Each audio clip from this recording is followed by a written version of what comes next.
વધેલા ભાતમાંથી વઘારેલા ભાત બનાવીને અને ખાઈને કંટાળ્યા હોય તો વધેલા ભાતની આ રેસીપી એક વખત ચોક્કસ ટ્રાય કરવા જેવી છે.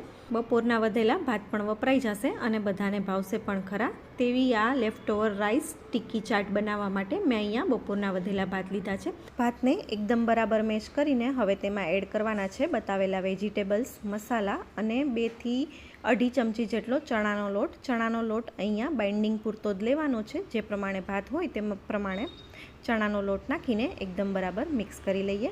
અહીંયા 1 થી 1.5 મિનિટમાં પૂરી રેસીપી નહીં બતાવી શકાય તો ડિટેલ રેસીપી લિંક મેં નીચે ડિસ્ક્રિપ્શનમાં આપી છે. ડિટેલ્ડ રેસીપી વિડીયોમાં ચણાના લોટવાળો જે પાર્ટ છે તે કટ થઈ ગયો છે તો તે ખાસ યાદ રાખવાનું કે 2 થી 2.5 ચમચી જેટલો ચણાનો લોટ અથવા બાઇન્ડિંગ પૂરતો ચણાનો લોટ એડ કરવાનો છે.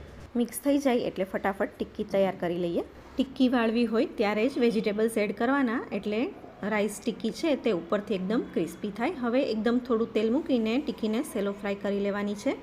આ ટિક્કી તમે બાળકોના લંચ બોક્સમાં પણ આપી શકો કેચઅપ અને ગ્રીન ચટણી સાથે અને એઝ અ ચાટ ઘરે પણ સર્વ કરી શકો. તો ચાટ માટે મેં અહીંયા મીઠી ચટણી, લીલી ચટણી, લસણની ચટણી, મીઠું દહીં, કાંદા, ટમેટાં, સેવ અને કોથમીરથી ગાર્નિશ કરી દીધી છે.